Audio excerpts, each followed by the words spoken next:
Hey, long time no see. The woman I cheated on.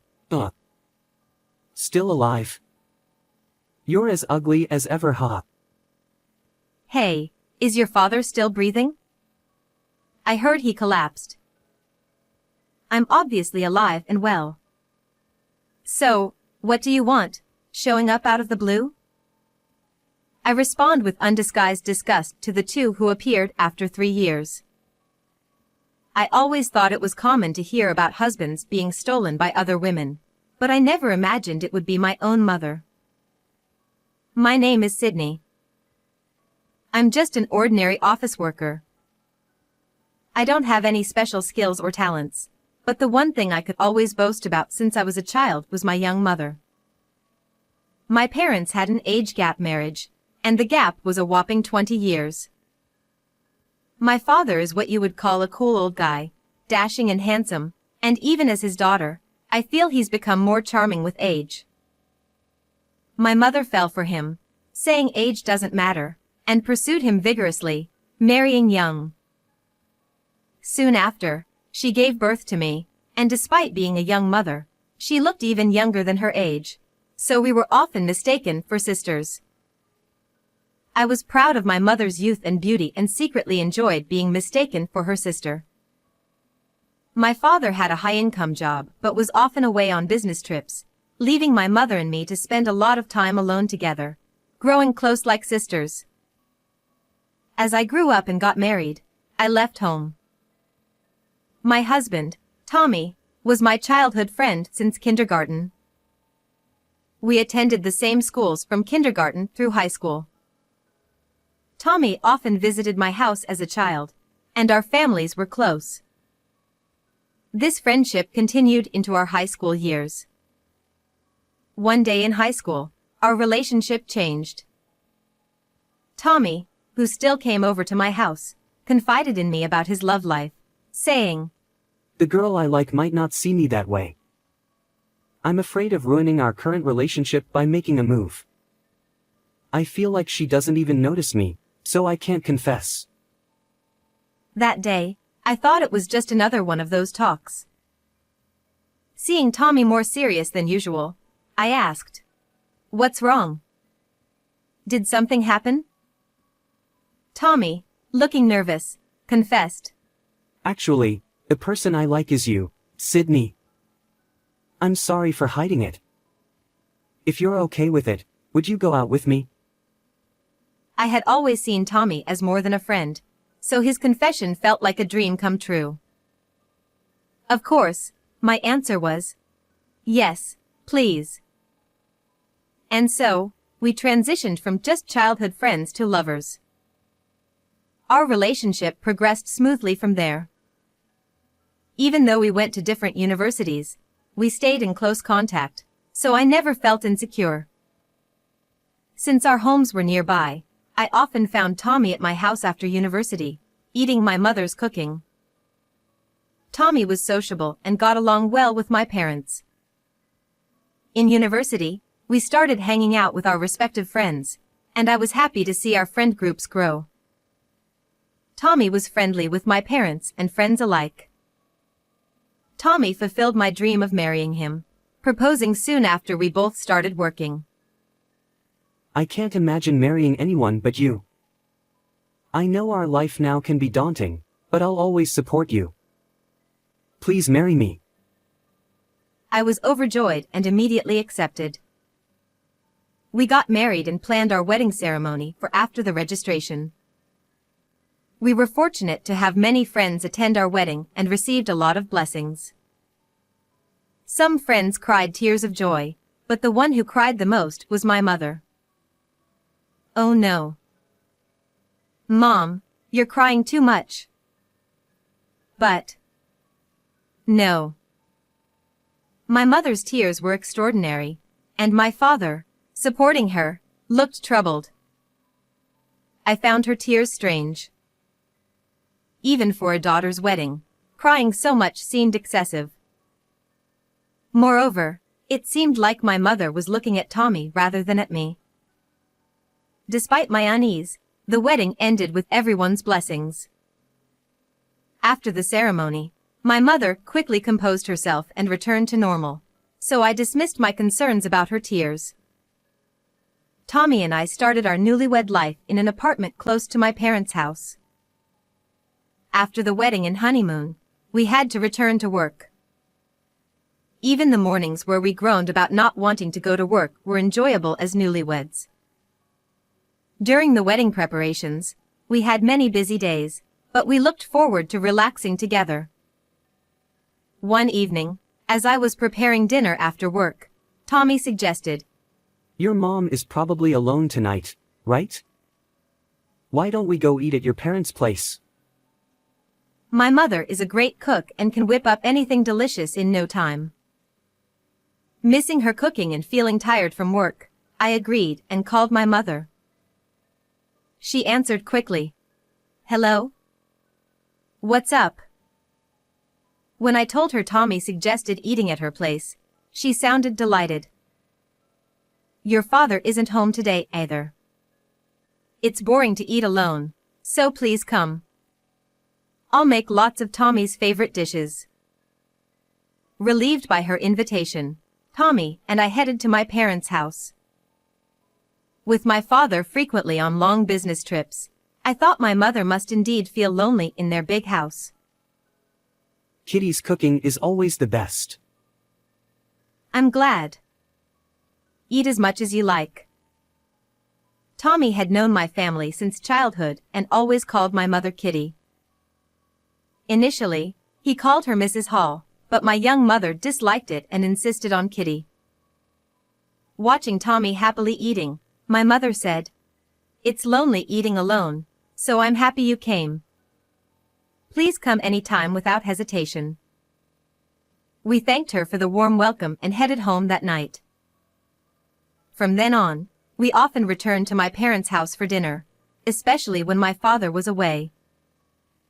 On nights when I was late from work or social outings, Tommy would sometimes go alone to eat with my mother, but I never thought anything of it due to our long-standing relationship. One day, I spoke to him. I'm sorry, but I think I'll be late tomorrow because of overtime. You can go ahead and sleep without me.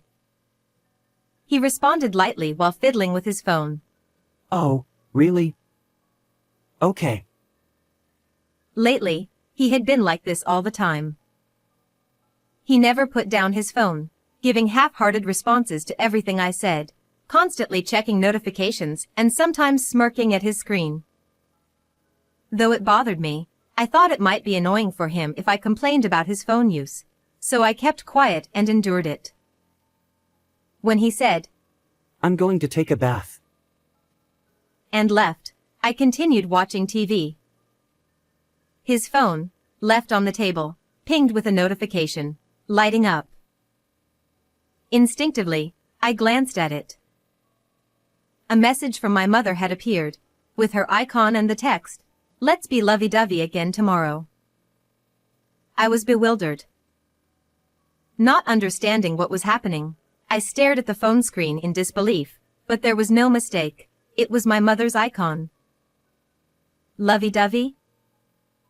No, there must be some mistake, right? I couldn't comprehend why she would send him such a message, feeling uneasy, but I decided to let him be for now. 2 days later. My work had entered a busy period, and I came home late again to find the house dark. After eating a light dinner, showering, and getting ready for bed, I headed to the bedroom where he was sleeping soundly. I couldn't stop thinking about his phone, which was lying beside him. After receiving a strange message from her, I couldn't shake off the feeling. Despite thinking it might be unlikely, I had to check. His phone's lock screen was still set to his birthday, a fact I knew from being his childhood friend. I easily unlocked his phone and opened the messages, with her chat history right at the top. Reading through the messages, I was stunned. My mother had sent him, Yesterday was fun too. Hold me again, I'm looking forward to it. Hold me? Wait, so they've both been betraying me? In disbelief, I let out a small cry and tossed the phone aside, which woke him up. He rubbed his eyes sleepily and asked nonchalantly, What's wrong? Did you see a bug or something? His carefree demeanor made my confusion turn into anger. What's wrong? I saw the messages with my mom. What is this? What kind of relationship do you two have? Explain it to me. I picked up his phone again and thrust the screen showing the messages in his face. He just sighed, looking bothered. Instead of offering an excuse, he simply said, Well, since you found out, there's no point hiding it. Kitty and I have been seeing each other for a long time. What? What do you mean seeing each other? The room spun, and I felt a surge of despair. They had been betraying me? He has been with my mother? So, they've been sleeping together too? Is that even possible?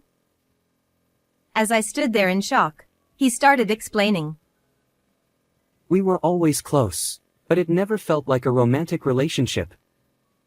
Ever since I can remember, I was interested in Kitty, not you. I admired her and kept visiting your house because of her. So, you came over not to see me, but to see my mom? Exactly. Nodding at my stunned question, he confirmed it.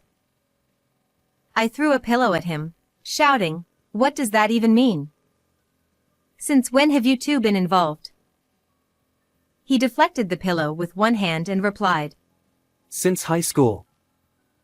Kitty asked me, Tommy, you like me, don't you? And that's how it started. Dating you was just a cover to be with her. So, your feelings for me were all lies from the start? Pretty much. His nonchalant expression was too much to bear. As I broke down crying, he coldly said, Now that you know, let's get a divorce. I want to be with Kitty. That night, I quickly packed my things and left the house. I couldn't go to my parents' house since my mother was there, so I stayed in a business hotel for a while. I decided to tell my father and Tommy's parents about the relationship between him and her. Naturally, everyone was furious. A meeting was arranged with all parties involved, but my mother sat beside Tommy as if it was the most natural thing in the world, leaving everyone speechless. Tommy declared confidently, The one I want to make happy is Kitty. So, from now on, I'll be living with her. His mother began to cry. How could you? You swore to make Sydney happy. Betraying people like this will never bring you happiness. But he was unmoved.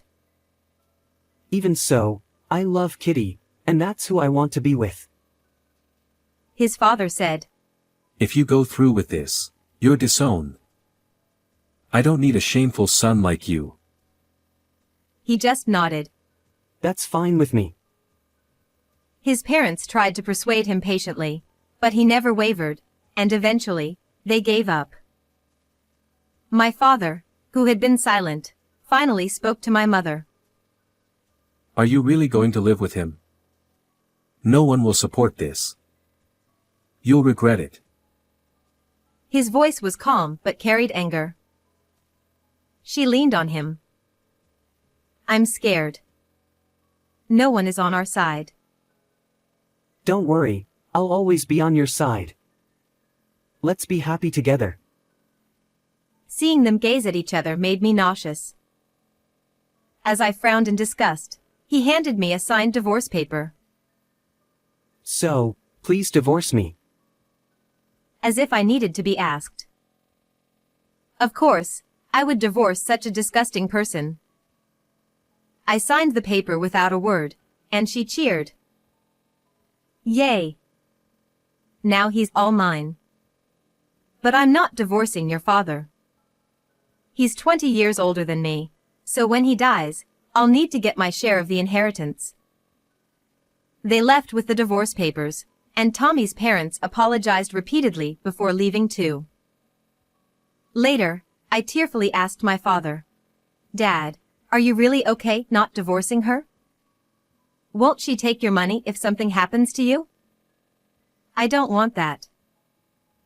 He comforted me, saying, Don't worry. I have a plan. Let's live happily together from now on. After that, we were busy moving out since Tommy had demanded that I leave immediately.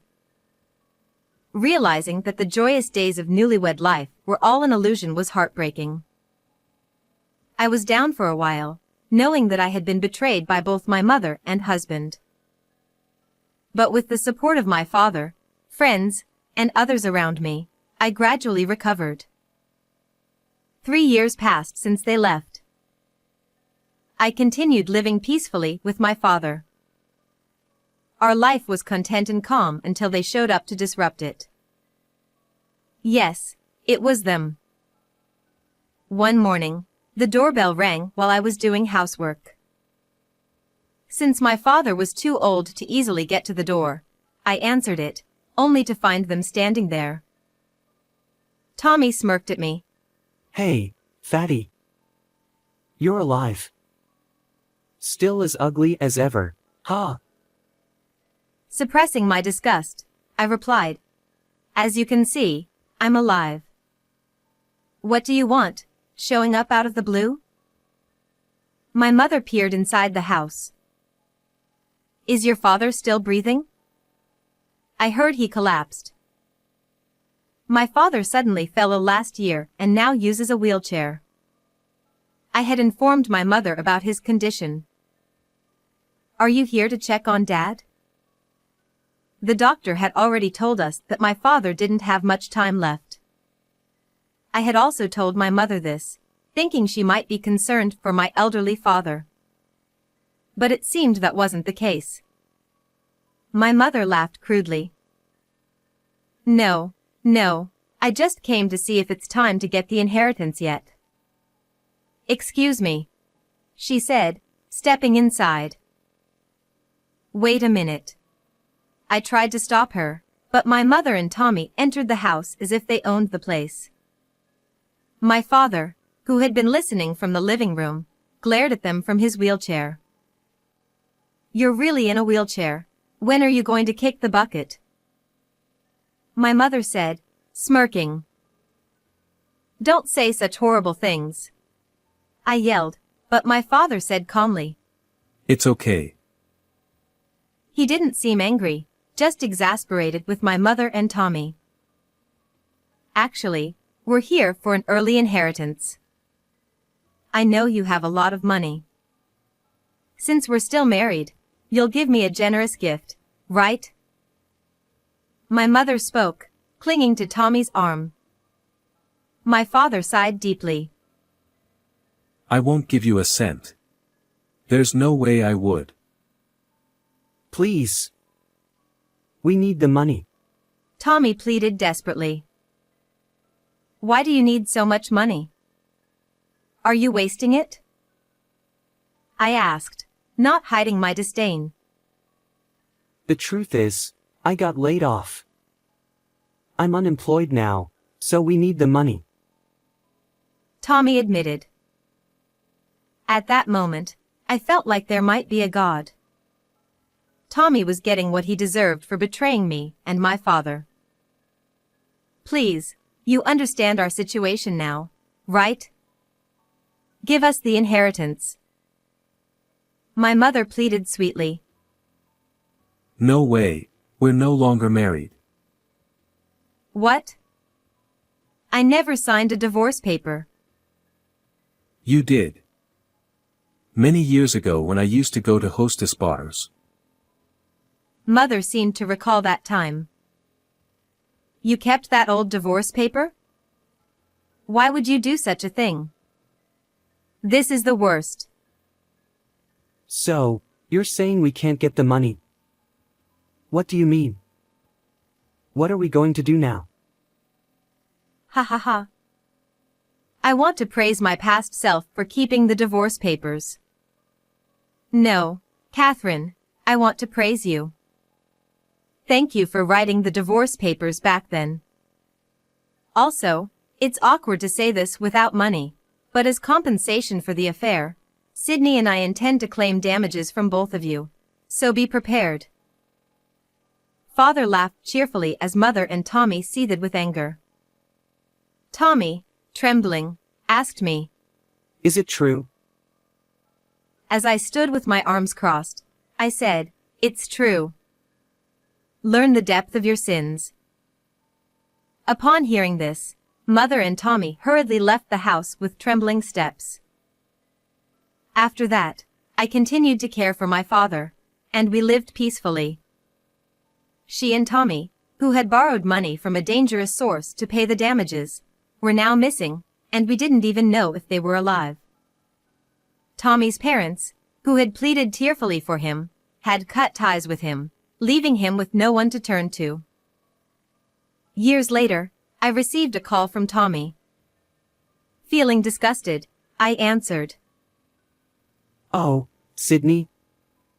It's been a while. How about we get back together? I was messed up back then.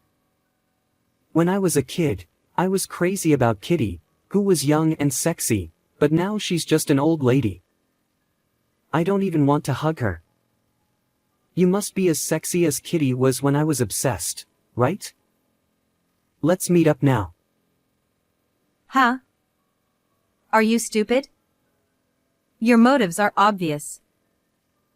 Come on, it's not like you will lose anything. Where are you now? I'll come to see you. Don't mess with me, jerk. I've remarried and I'm living happily. Don't bother me. Ha! That's a lie, right? Who gave you permission to remarry? Hey! I hung up and blocked his number. The year after my divorce from Tommy, I had remarried an older man introduced by a friend. He was kind and promised to heal all my past wounds. Now, I was expecting his child, and I would soon become a mother. My new husband accepted living with my father, and we all got along well. My father was looking forward to becoming a grandfather. I planned to cherish this peaceful life and live happily ever after. How was this story? Please subscribe to the channel. See you in the next video.